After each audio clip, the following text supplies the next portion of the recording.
Before we begin, don't forget to subscribe to the channel for more powerful audiobooks. Part 1. Laying Plans. Sun Tzu said, "The art of war is of vital importance to the state. It is a matter of life and death, a road either to safety or to ruin. Hence it is a subject of inquiry which can on no account be neglected. The art of war, then, is governed by 5 constant factors, to be taken into account in one's deliberations, when seeking to determine the conditions obtaining in the field. These are 1. The moral law, 2. Heaven, 3. Earth, 4. The commander, 5. Method and discipline. The moral law causes the people to be in complete accord with their ruler, so that they will follow him regardless of their lives, undismayed by any danger. Heaven signifies night and day, cold and heat, times and seasons. Earth comprises distances, great and small, danger and security, open ground and narrow passes, the chances of life and death. The commander stands for the virtues of wisdom, sincerity, benevolence, courage, and strictness. By method and discipline are to be understood the marshalling of the army in its proper subdivisions, the graduations of rank among the officers, the maintenance of roads by which supplies may reach the army, and the control of military expenditure. These 5 heads should be familiar to every general. He who knows them will be victorious. He who knows them not will fail. Therefore, in your deliberations, when seeking to determine the military conditions, let them be made the basis of a comparison in this wise. 1. Which of the 2 sovereigns is imbued with the moral law? 2. Which of the 2 generals has most ability? 3. With whom lie the advantages derived from heaven and earth? 4. On which side is discipline most rigorously enforced? 5. Which army is stronger? 6. On which side are officers and men more highly trained? 7. In which army is there the greater constancy both in reward and punishment? By means of these 7 considerations I can forecast victory or defeat. The general that hearkens to my counsel and acts upon it will conquer. Let such a one be retained in command. The general that hearkens not to my counsel nor acts upon it will suffer defeat. Let such a one be dismissed. While heeding the profit of my counsel, avail yourself also of any helpful circumstances over and beyond the ordinary rules. According as circumstances are favourable, one should modify one's plans. All warfare is based on deception. Hence, when able to attack, we must seem unable. When using our forces, we must seem inactive. When we are near, we must make the enemy believe we are far away. When far away, we must make him believe we are near. Hold out baits to entice the enemy. Feign disorder and crush him. If he is secure at all points, be prepared for him. If he is in superior strength, evade him. If your opponent is of choleric temper, seek to irritate him. Pretend to be weak, that he may grow arrogant. If he is taking his ease, give him no rest. If his forces are united, separate them. Attack him where he is unprepared. Appear where you are not expected. These military devices, leading to victory, must not be divulged beforehand. Now the general who wins a battle makes many calculations in his temple ere the battle is fought. The general who loses a battle makes but few calculations beforehand. Thus do many calculations lead to victory, and few calculations to defeat. How much more no calculation at all? It is by attention to this point that I can foresee who is likely to win or lose. End of Part 1. Part 2. Waging War. Sun Tzu said, "In the operations of war, where there are in the field 1,000 swift chariots, as many heavy chariots, and 100,000 mail-clad soldiers, with provisions enough to carry them 1,000 li, the expenditure at home and at the front, including entertainment of guests, small items such as glue and paint, and sums spent on chariots and armour, will reach the total of 1,000 ounces of silver per day. Such is the cost of raising an army of 100,000 men. When you engage in actual fighting, if victory is long in coming, then men's weapons will grow dull and their ardour will be damped. If you lay siege to a town, you will exhaust your strength. Again, if the campaign is protracted, the resources of the state will not be equal to the strain. Now, when your weapons are dulled, your ardour damped, your strength exhausted, and your treasure spent, other chieftains will spring up to take advantage of your extremity. Then no man, however wise, will be able to avert the consequences that must ensue. Thus, though we have heard of stupid haste in war, cleverness has never been seen associated with long delays. There is no instance of a country having benefited from prolonged warfare. It is only one who is thoroughly acquainted with the evils of war that can thoroughly understand the profitable way of carrying it on. The skilful soldier does not raise a second levy. Neither are his supply wagons loaded more than twice. Bring war material with you from home, but forage on the enemy. Thus the army will have food enough for its needs. Poverty of the state exchequer causes an army to be maintained by contributions from a distance. Contributing to maintain an army at a distance causes the people to be impoverished. On the other hand, the proximity of an army causes prices to go up, and high prices cause the people's substance to be drained away. When their substance is drained away, the peasantry will be afflicted by heavy exactions. With this loss of substance and exhaustion of strength, the homes of the people will be stripped bare, and 3/10 of their income will be dissipated, while government expenses for broken chariots, worn-out horses, breastplates and helmets, bows and arrows, spears and shields, protective mantles, draught oxen, and heavy wagons will amount to 4/10 of its total revenue. Hence a wise general makes a point of foraging on the enemy. 1 cartload of the enemy's provisions is equivalent to 20 of one's own, and likewise a single picul of his provender is equivalent to 20 from one's own store. Now in order to kill the enemy, our men must be roused to anger. That there may be advantage from defeating the enemy, they must have their rewards. Therefore in chariot fighting, when 10 or more chariots have been taken, those should be rewarded who took the first. Our own flags should be substituted for those of the enemy, and their chariots mingled and used in conjunction with ours. The captured soldiers should be kindly treated and kept. This is called using the conquered foe to augment one's own strength. In war, then, let your great object be victory, not lengthy campaigns. Thus it may be known that the leader of armies is the arbiter of the people's fate, the man on whom it depends whether the nation shall be in peace or in peril. Part 3. Attack by Stratagem. Sun Tzu said, "In the practical art of war, the best thing of all is to take the enemy's country whole and intact. To shatter and destroy it is not so good. So, too, it is better to recapture an army entire than to destroy it, to capture a regiment, a detachment, or a company entire than to destroy them. Hence, to fight and conquer in all your battles is not supreme excellence. Supreme excellence consists in breaking the enemy's resistance without fighting. Thus the highest form of generalship is to balk the enemy's plans. The next best is to prevent the junction of the enemy's forces. The next in order is to attack the enemy's army in the field. And the worst policy of all is to besiege walled cities.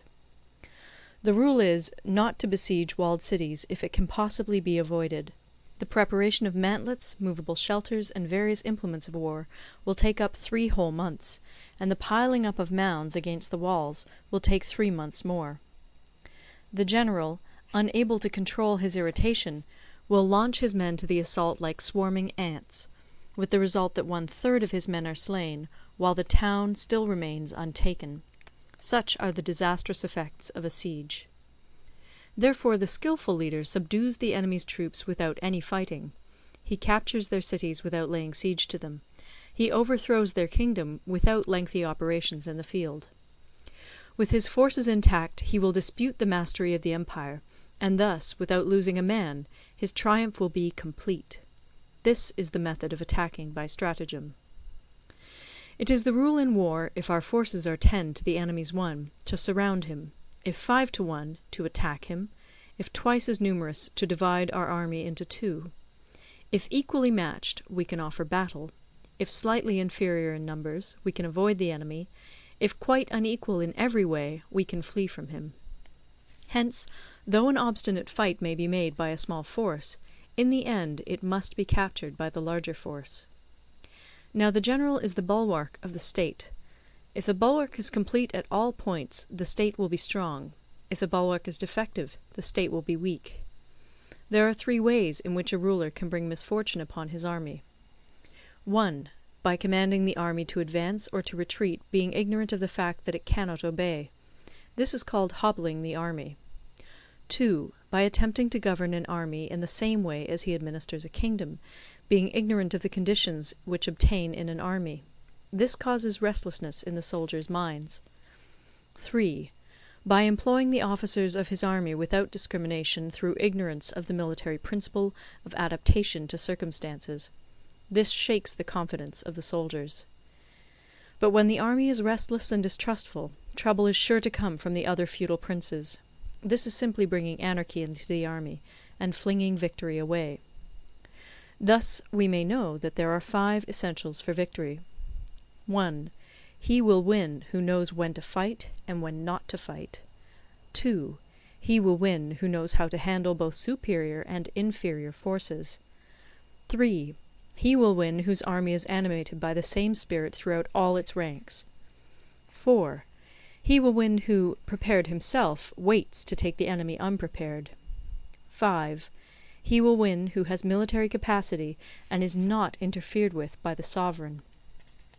Hence the saying, if you know the enemy and know yourself, you need not fear the result of 100 battles. If you know yourself, but not the enemy, for every victory gained you will also suffer a defeat. If you know neither the enemy nor yourself, you will succumb in every battle. End of Part 3. Part 4. Tactical Dispositions. Sun Tzu said, "The good fighters of old first put themselves beyond the possibility of defeat, and then waited for an opportunity of defeating the enemy. To secure ourselves against defeat lies in our own hands, but the opportunity of defeating the enemy is provided by the enemy himself. Thus the good fighter is able to secure himself against defeat, but cannot make certain of defeating the enemy. Hence the saying, one may know how to conquer without being able to do it." Security against defeat implies defensive tactics. Ability to defeat the enemy means taking the offensive. Standing on the defensive indicates insufficient strength. Attacking, a superabundance of strength. The general who is skilled in defence hides in the most secret recesses of the earth. He who is skilled in attack flashes forth from the topmost heights of heaven. Thus, on the one hand, we have ability to protect ourselves, on the other, a victory that is complete. To see victory only when it is within the ken of the common herd is not the acme of excellence. Neither is it the acme of excellence if you fight and conquer, and the whole empire says, "Well done!" To lift an autumn hair is no sign of great strength. To see the sun and moon is no sign of sharp sight. To hear the noise of thunder is no sign of a quick ear. What the ancients called a clever fighter is one who not only wins, but excels in winning with ease. Hence his victories bring him neither reputation for wisdom nor credit for courage. He wins his battles by making no mistakes. Making no mistakes is what establishes the certainty of victory, for it means conquering an enemy that is already defeated.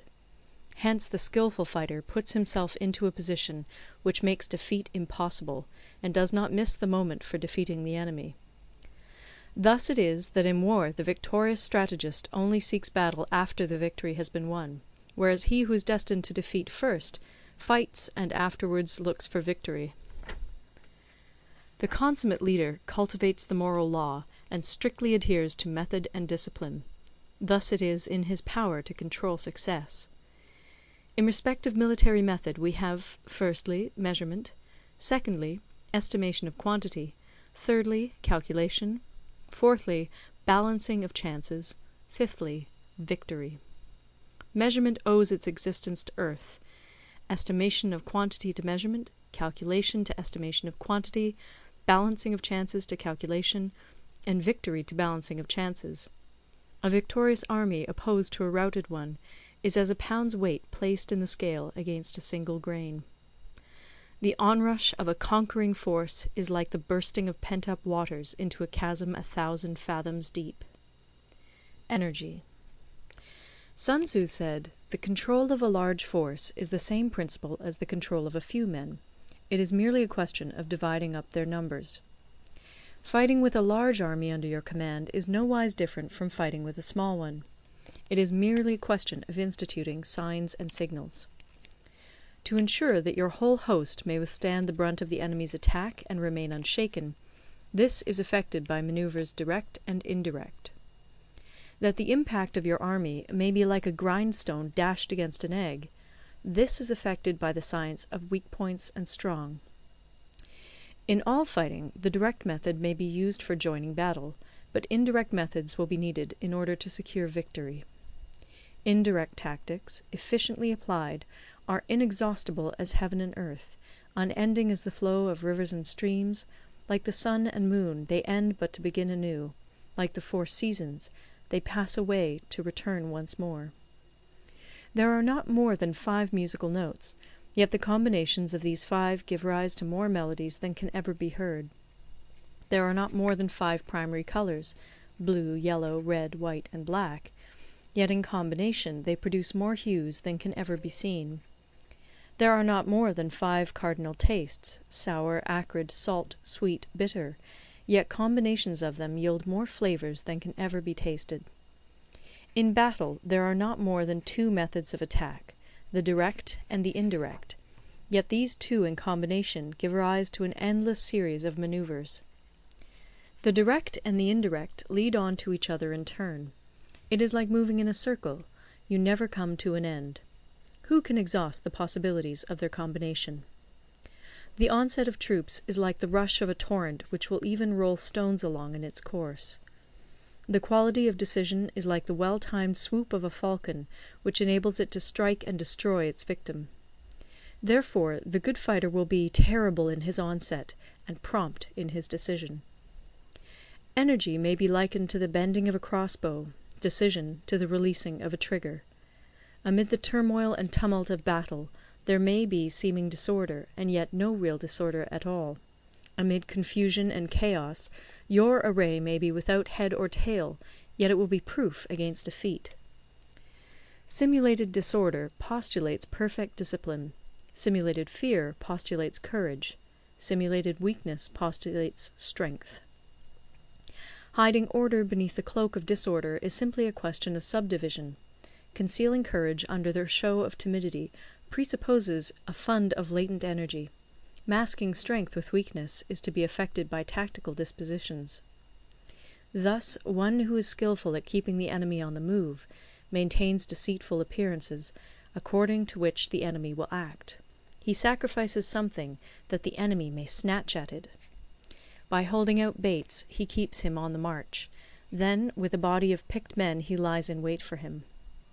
The clever combatant looks to the effect of combined energy, and does not require too much from individuals. Hence his ability to pick out the right men and utilize combined energy. When he utilizes combined energy, his fighting men become as it were like unto rolling logs or stones, for it is the nature of a log or stone to remain motionless on level ground, and to move when on a slope. If four-cornered, to come to a standstill, but if round-shaped, to go rolling down. Thus the energy developed by good fighting men is as the momentum of a round stone rolled down a mountain thousands of feet in height. So much on the subject of energy. End of Part 5. Part 6. Weak Points and Strong. Sun Tzu said, "Whoever is first in the field and awaits the coming of the enemy will be fresh for the fight. Whoever is second in the field and has to hasten to battle will arrive exhausted." Therefore, the clever combatant imposes his will on the enemy, but does not allow the enemy's will to be imposed on him. By holding out advantages to him, he can cause the enemy to approach of his own accord, or, by inflicting damage, he can make it impossible for the enemy to draw near. If the enemy is taking his ease, he can harass him. If well supplied with food, he can starve him out. If quietly encamped, he can force him to move. Appear at points which the enemy must hasten to defend. March swiftly to places where you are not expected. An army may march great distances without distress, if it marches through country where the enemy is not. You can be sure of succeeding in your attacks if you only attack places which are undefended. You can ensure the safety of your defense if you only hold positions that cannot be attacked. Hence the general is skillful in attack whose opponent does not know what to defend, and he is skillful in defense whose opponent does not know what to attack. O divine art of subtlety and secrecy! Through you we learn to be invisible, through you inaudible, and hence we can hold the enemy's fate in our hands. You may advance and be absolutely irresistible if you make for the enemy's weak points. You may retire and be safe from pursuit if your movements are more rapid than those of the enemy. If we wish to fight, the enemy can be forced to an engagement even though he be sheltered behind a high rampart and a deep ditch. All we need do is attack some other place that he will be obliged to relieve. If we do not wish to fight, we can prevent the enemy from engaging us even though the lines of our encampment be merely traced out on the ground. All we need do is throw something odd and unaccountable in his way. By discovering the enemy's dispositions and remaining invisible ourselves, we can keep our forces concentrated while the enemy's must be divided. We can form a single united body while the enemy must split up into fractions. Hence there will be a whole pitted against separate parts of a whole, which means that we shall be many to the enemy's few. And if we are able thus to attack an inferior force with a superior one, our opponents will be in dire straits. The spot where we intend to fight must not be made known, for then the enemy will have to prepare against a possible attack at several different points. And his forces being thus distributed in many directions, the numbers we shall have to face at any given point will be proportionately few. For should the enemy strengthen his van, he will weaken his rear. Should he strengthen his rear, he will weaken his van. Should he strengthen his left, he will weaken his right. Should he strengthen his right, he will weaken his left. If he sends reinforcements everywhere, he will everywhere be weak. Numerical weakness comes from having to prepare against possible attacks. Numerical strength from compelling our adversary to make these preparations against us. Knowing the place and the time of the coming battle, we may concentrate from the greatest distances in order to fight. But if neither time nor place be known, then the left wing will be impotent to succour the right equally impotent to succour the left, the van unable to relieve the rear, or the rear to support the van. How much more so if the furthest proportions of the army are anything under 100 li apart, and even the nearest are separated by several li? Though according to my estimate the soldiers of Yue exceed our own in number, that shall advantage them nothing in the matter of victory. I say then that victory can be achieved. Though the enemy be stronger in numbers, we may prevent him from fighting. Scheme so as to discover his plans and the likelihood of their success. Rouse him, and learn the principle of his activity or inactivity. Force him to reveal himself, so as to find out his vulnerable spots. Carefully compare the opposing army with your own, so that you may know where strength is superabundant and where it is deficient. In making tactical dispositions, the highest pitch you can attain is to conceal them. Conceal your dispositions, and you will be safe from the prying of the subtlest spies, from the machinations of the wisest brains. How victory may be produced for them out of the enemy's own tactics, that is what the multitude cannot comprehend. All men can see the tactics whereby I conquer, but what none can see is the strategy out of which victory is evolved.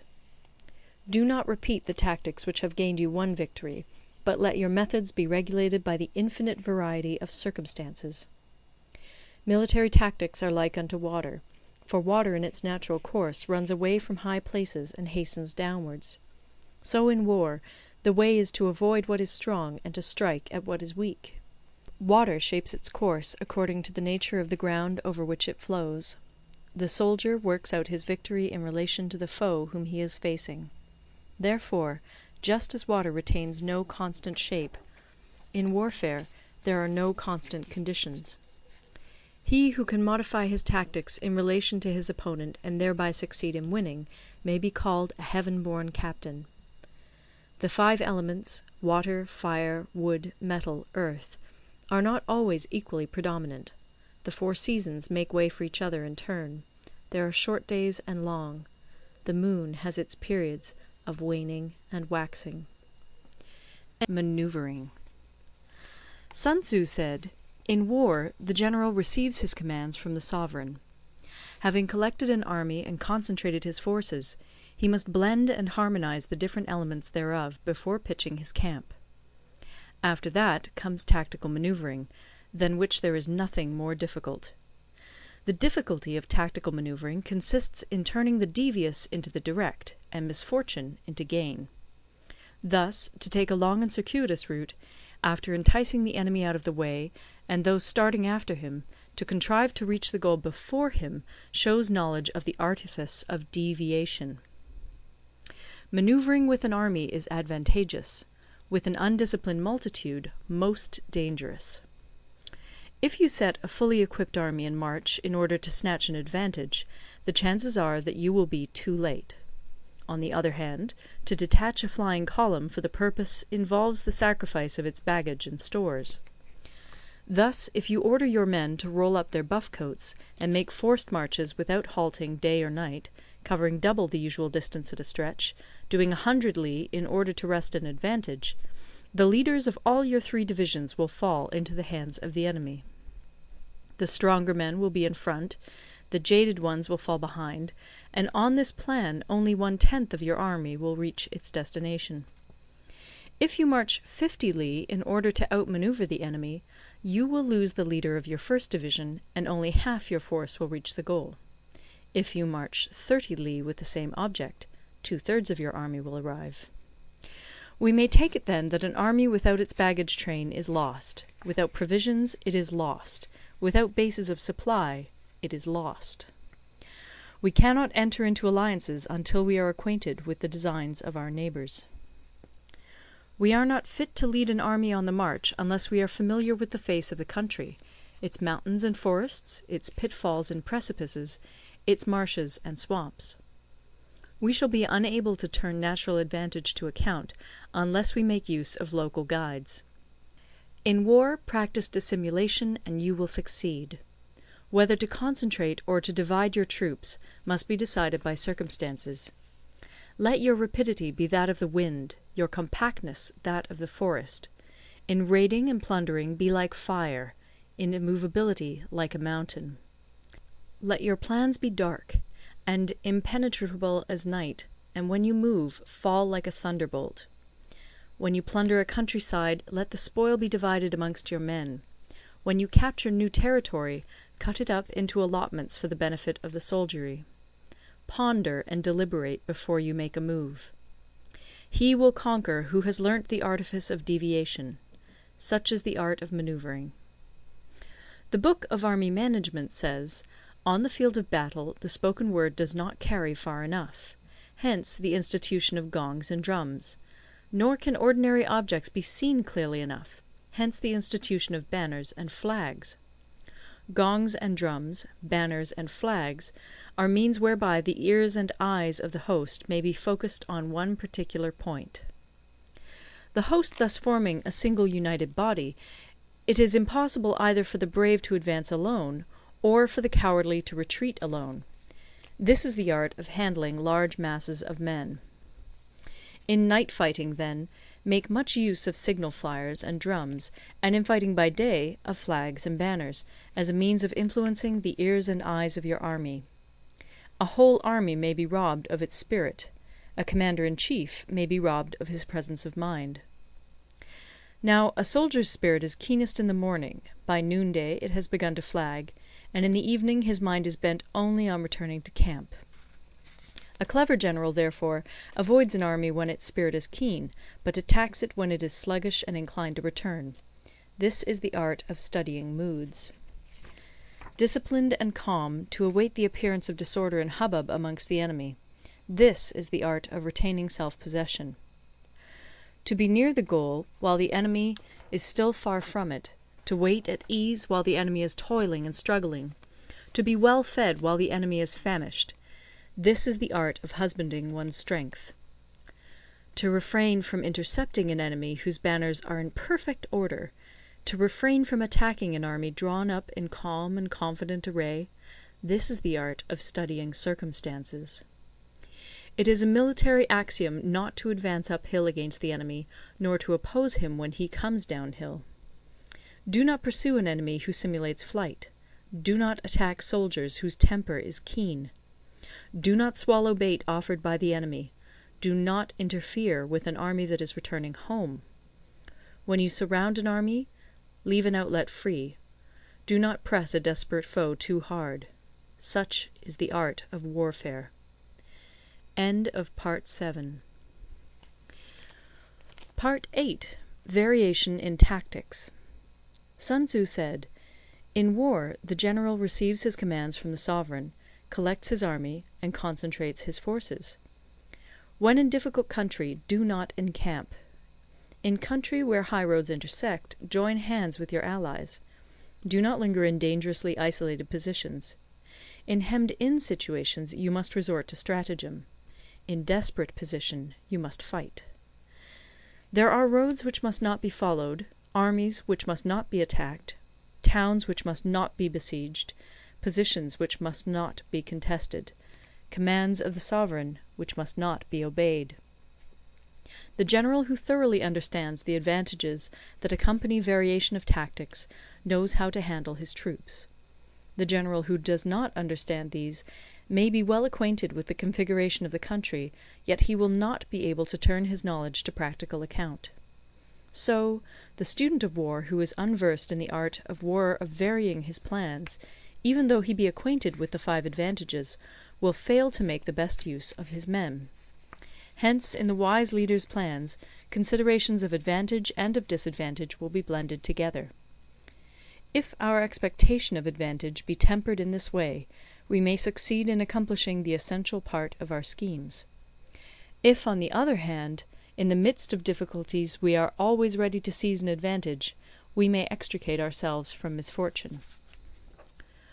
Reduce the hostile chiefs by inflicting damage on them, and make trouble for them, and keep them constantly engaged. Hold out specious allurements, and make them rush to any given point. The art of war teaches us to rely not on the likelihood of the enemy's not coming, but on our own readiness to receive him; not on the chance of his not attacking, but rather on the fact that we have made our position unassailable. There are 5 dangerous faults which may affect a general. 1. Recklessness, which leads to destruction. 2. Cowardice, which leads to capture. 3. A hasty temper, which can be provoked by insults. 4. A delicacy of honour, which is sensitive to shame. 5. Over-solicitude for his men, which exposes him to worry and trouble. These are the 5 besetting sins of a general, ruinous to the conduct of war. When an army is overthrown and its leader slain, the cause will surely be found among these 5 dangerous faults. Let them be a subject of meditation. The army on the march. Sun Tzu said, "We come now to the question of encamping the army, and observing signs of the enemy. Pass quickly over mountains, and keep in the neighbourhood of valleys. Camp in high places, facing the sun. Do not climb heights in order to fight." So much for mountain warfare. After crossing a river, you should get far away from it. When an invading force crosses a river in its onward march, do not advance to meet it in midstream. It will be best to let half the army get across, and then deliver your attack. If you are anxious to fight, you should not go to meet the invader near a river which he has to cross. Moor your craft higher up than the enemy, and facing the sun. Do not move upstream to meet the enemy. So much for river warfare. In crossing salt marshes, your sole concern should be to get over them quickly, without any delay. If forced to fight in a salt marsh, you should have water and grass near you, and get your back to a clump of trees. So much for operations in salt marshes.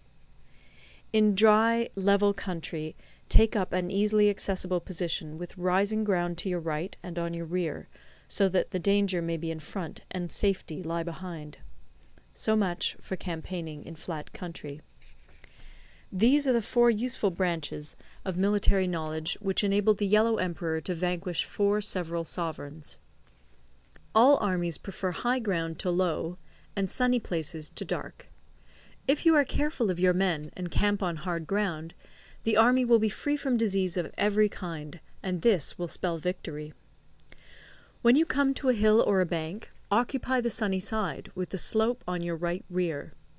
Thus you will at once act for the benefit of your soldiers, and utilize the natural advantages of the ground. When, in consequence of heavy rains up country, a river which you wish to ford is swollen and flecked with foam, you must wait until it subsides. Country in which there are precipitous cliffs with torrents running between, deep natural hollows, confined places, tangled thickets, quagmires, and crevasses, should be left with all possible speed, and not approached. While we keep away from such places, we should get the enemy to approach them. While we face them, we should let the enemy have them on his rear. If in the neighbourhood of your camp there should be any hilly country, ponds surrounded by aquatic grass, hollow basins filled with reeds, or woods with thick undergrowth, they must be carefully routed out and searched, for these are places where men in ambush or insidious spies are likely to be lurking. When the enemy is close at hand and remains quiet, he is relying on the natural strength of his position. When he keeps aloof and tries to provoke a battle, he is anxious for the other side to advance. If his place of encampment is easy of access, he is tendering a bait. Movement amongst the trees of a forest shows that the enemy is advancing. The appearance of a number of screens in the midst of thick grass means that the enemy wants to make us suspicious. The rising of birds in their flight is the sign of an ambuscade. Startled beasts indicate that a sudden attack is coming. When there is dust rising in a high column, it is the sign of chariots advancing.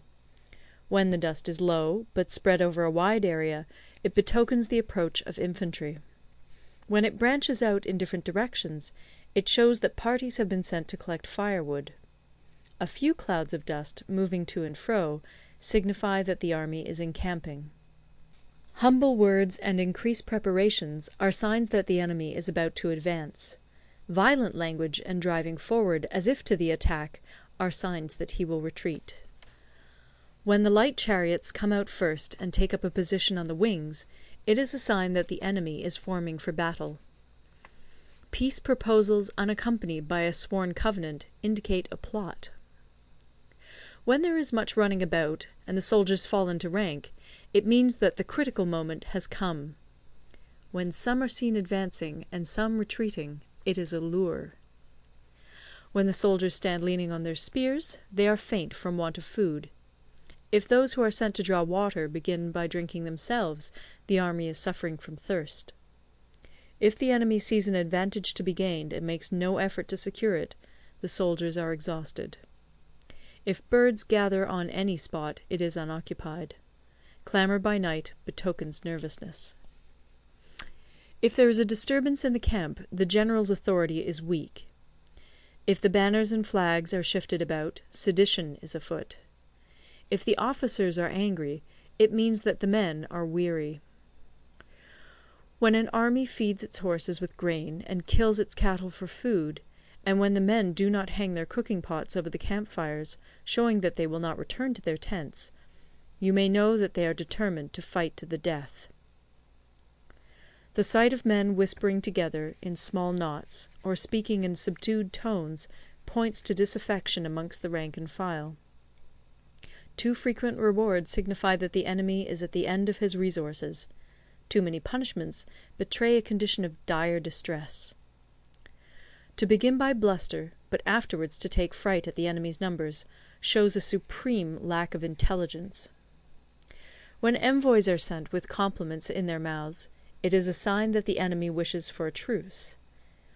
If the enemy's troops march up angrily and remain facing ours for a long time without either joining battle or taking themselves off again. The situation is one that demands great vigilance and circumspection. If our troops are no more in number than the enemy, that is amply sufficient. It only means that no direct attack can be made. What we can do is simply to concentrate all our available strength, keep a close watch on the enemy, and obtain reinforcements. He who exercises no forethought, but makes light of his opponents, is sure to be captured by them. If soldiers are punished before they have grown attached to you, they will not prove submissive. And, unless submissive, they will be practically useless. If, when the soldiers have become attached to you, punishments are not enforced, they will still be useless. Therefore, soldiers must be treated in the first instance with humanity, but kept under control by means of iron discipline. This is a certain road to victory. If in training soldiers commands are habitually enforced, the army will be well disciplined. If not, its discipline will be bad. If a general shows confidence in his men, but always insists on his orders being obeyed, the gain will be mutual. End of Part 9. Part 10. Terrain. Sun Tzu said, we may distinguish 6 kinds of terrain, to wit, 1. Accessible ground, 2. Entangling ground, 3. Temporizing ground, 4. Narrow passes, 5. Precipitous heights, 6. Positions at a great distance from the enemy. Ground which can be freely traversed by both sides is called accessible. With regard to ground of this nature, be before the enemy in occupying the raised and sunny spots, and carefully guard your line of supplies. Then you will be able to fight with advantage. Ground which can be abandoned but is hard to reoccupy is called entangling. From a position of this sort, if the enemy is unprepared, you may sally forth and defeat him. But if the enemy is prepared for your coming, and you fail to defeat him, then, return being impossible, disaster will ensue. When the position is such that neither side will gain by making the first move, it is called temporizing ground. In a position of this sort, even though the enemy should offer us an attractive bait, it will be advisable not to stir forth, but rather to retreat, thus enticing the enemy in his turn. Then, when part of his army has come out, we may deliver our attack with advantage. With regard to narrow passes, if you can occupy them first, let them be strongly garrisoned and await the advent of the enemy. Should the army forestall you in occupying a pass, do not go after him if the pass is fully garrisoned, but only if it is weakly garrisoned. With regard to precipitous heights, if you are beforehand with your adversary, you should occupy the raised and sunny spots, and there wait for him to come up. If the enemy has occupied them before you, do not follow him, but retreat, and try to entice him away. If you are situated at a great distance from the enemy, and the strength of the two armies is equal, it is not easy to provoke a battle, and fighting will be to your disadvantage. These 6 are the principles connected with earth. The general who's attained a responsible post must be careful to study them. Now, an army is exposed to 6 several calamities, not arising from natural causes, but from faults for which the general is responsible. These are 1. Flight, 2. Insubordination, 3. Collapse, 4. Ruin, 5. Disorganization, 6. Rout. Other conditions being equal, if one force is hurled against another 10 times its size, the result will be the flight of the former. When the common soldiers are too strong and their officers too weak, the result is insubordination. When the officers are too strong and the common soldiers too weak, the result is collapse. When the higher officers are angry and insubordinate, and on meeting the enemy give battle on their own account from a feeling of resentment, before the commander-in-chief can tell whether or not he is in a position to fight, the result is ruin. When the general is weak and without authority, when his orders are not clear and distinct, when there are no fixed duties assigned to officers and men, and the ranks are formed in a slovenly, haphazard manner, the result is utter disorganization.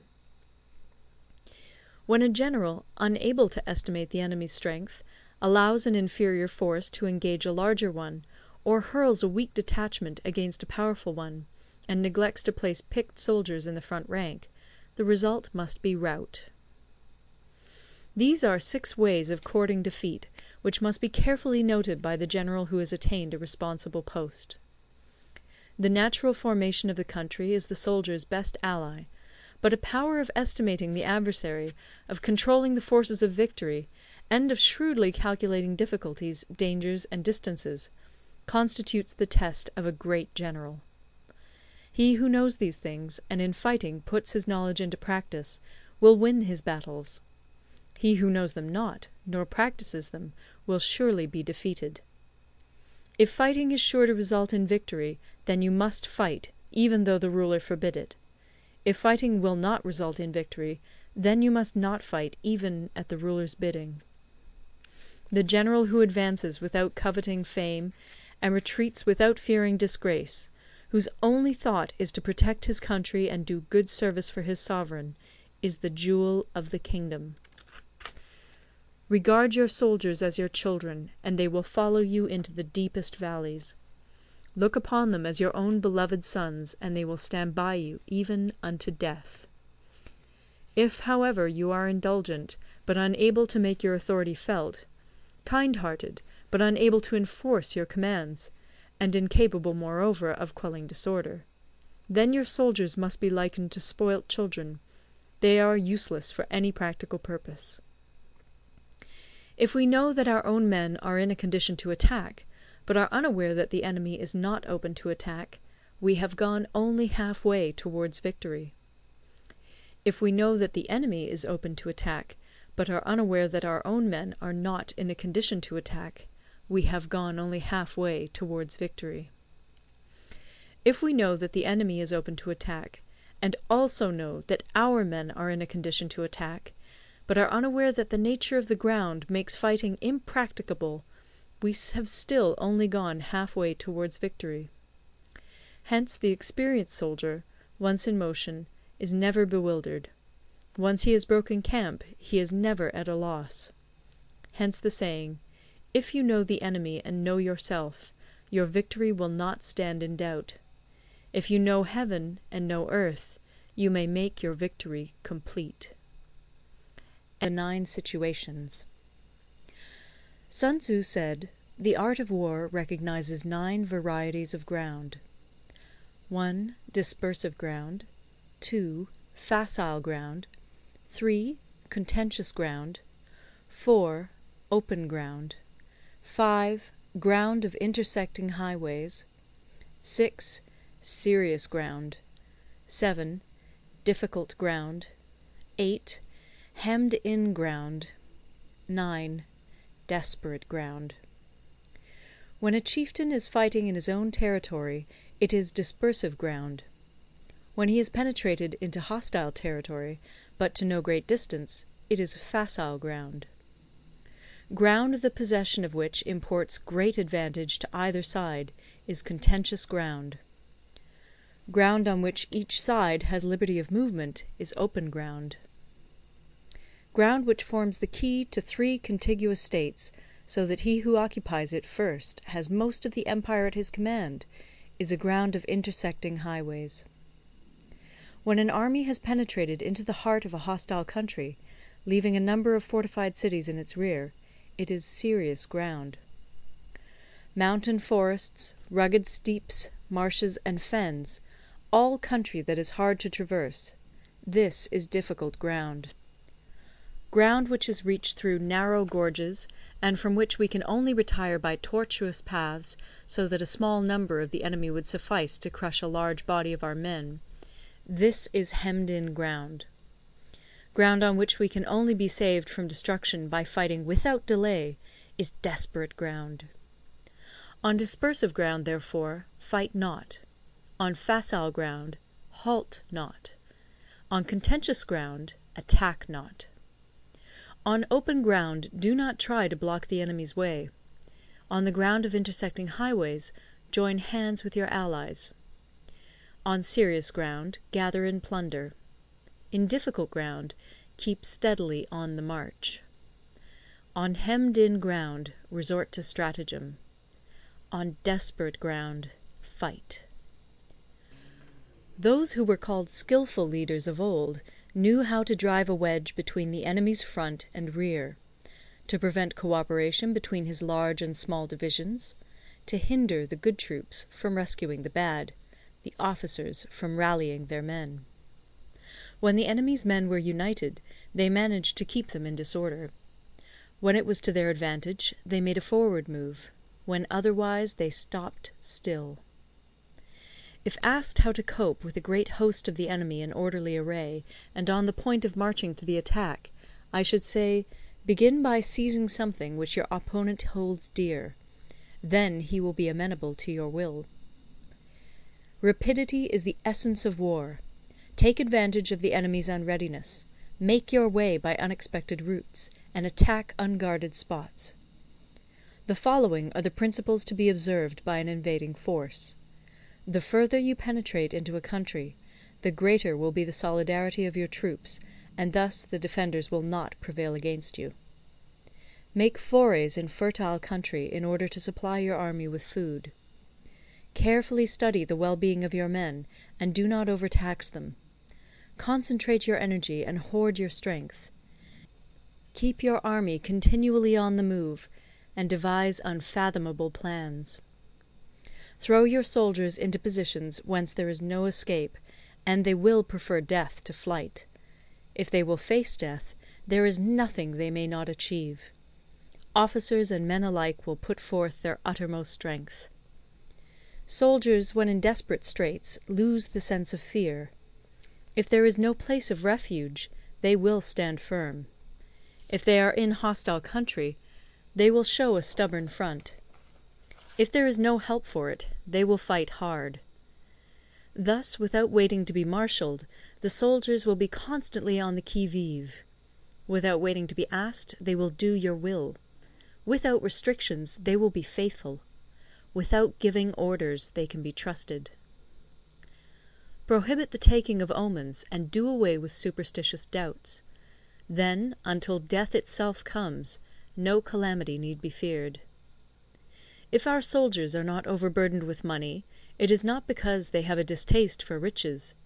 If their lives are not unduly long, it is not because they are disinclined to longevity.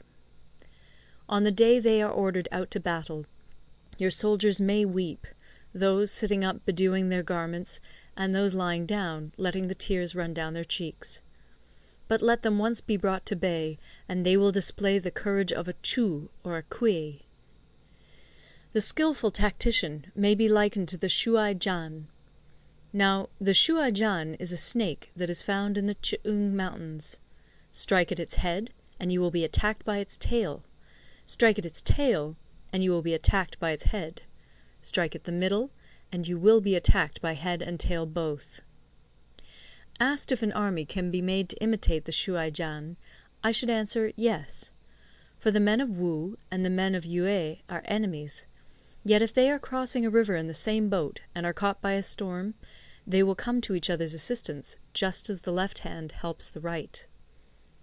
Hence it is not enough to put one's trust in the tethering of horses and the burying of chariot wheels in the ground. The principle on which to manage an army is to set up one standard of courage, which all must reach. How to make the best of both strong and weak, that is a question involving the proper use of ground. Thus, the skilful general conducts his army just as though he were leading a single man, willy-nilly, by the hand. It is the business of a general to be quiet, and thus ensure secrecy; upright and just, and thus maintain order. He must be able to mystify his officers and men by false reports and appearances, and thus keep them in total ignorance. By altering his arrangements and changing his plans, he keeps the enemy without definite knowledge. By shifting his camp and taking circuitous routes, he prevents the enemy from anticipating his purpose.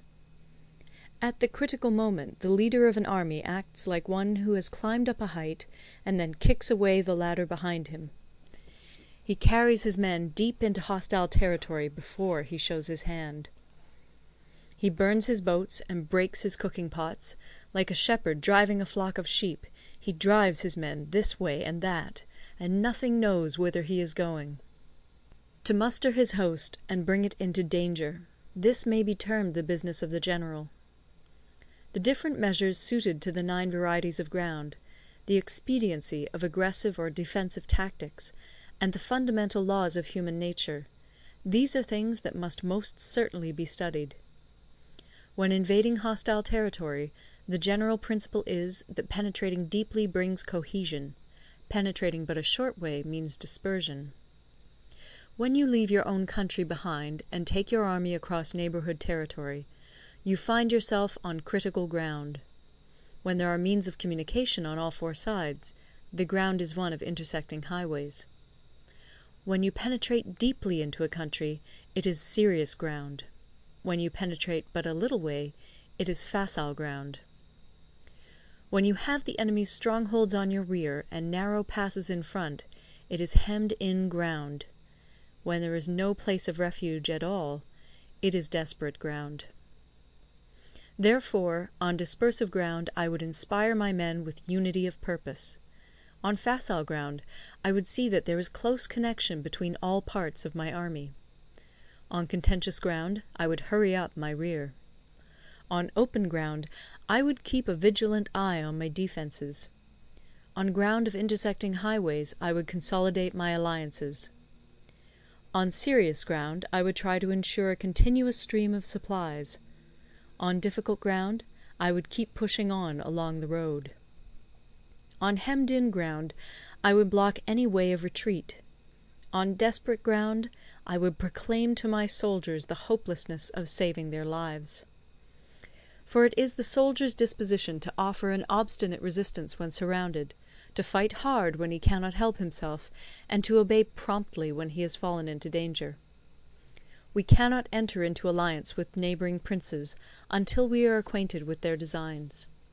We are not fit to lead an army on the march unless we are familiar with the face of the country, its mountains and forests, its pitfalls and precipices, its marshes and swamps. We shall be unable to turn natural advantages to account unless we make use of local guides. To be ignored of any one of the following 4 or 5 principles does not befit a warlike prince. When a warlike prince attacks a powerful state, his generalship shows itself in preventing the concentration of the enemy's forces. He overawes his opponents, and their allies are prevented from joining against him. Hence he does not strive to ally himself with all and sundry, nor does he foster the power of other states. He carries out his own secret designs, keeping his antagonists in awe. Thus he is able to capture their cities and overthrow their kingdoms. Bestow rewards without regard to rule, issue orders without regard to previous arrangements, and you will be able to handle a whole army as though you had to do with but a single man. Confront your soldiers with the deed itself. Never let them know your design. When the outlook is bright, bring it before their eyes, but tell them nothing when the situation is gloomy. Place your army in deadly peril, and it will survive. Plunge it into desperate straits, and it will come off in safety. For it is precisely when a force has fallen into harm's way that it is capable of striking a blow for victory. Success in warfare is gained by carefully accommodating ourselves to the enemy's purpose. By persistently hanging on the enemy's flank, we shall succeed in the long run in killing the commander-in-chief.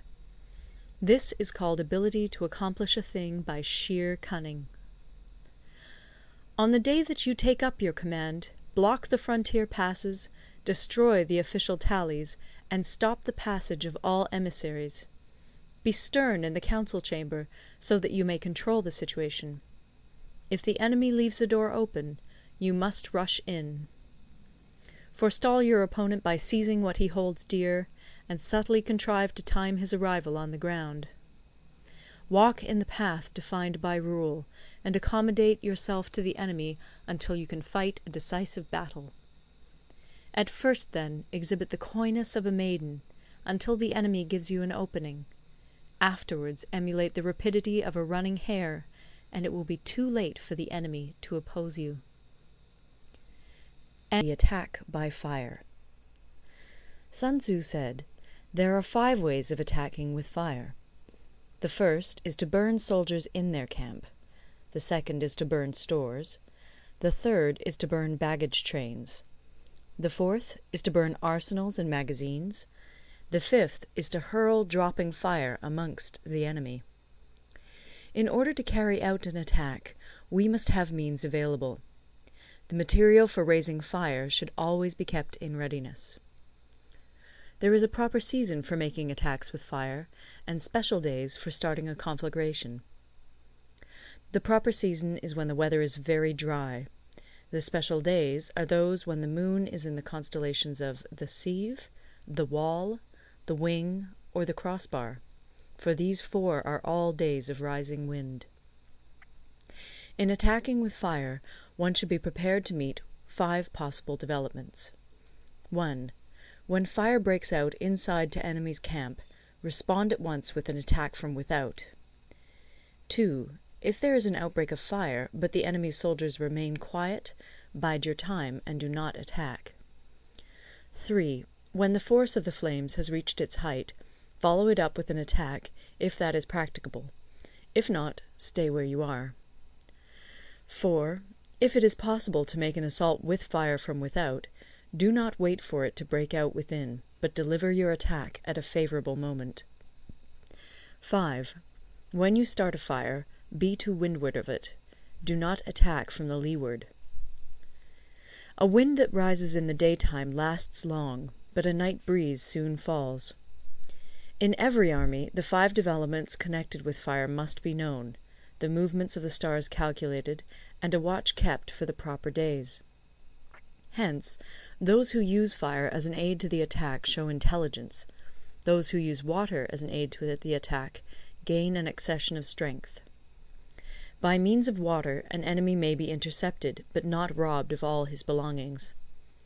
Unhappy is the fate of one who tries to win his battles and succeed in his attacks without cultivating the spirit of enterprise, for the result is a waste of time and general stagnation.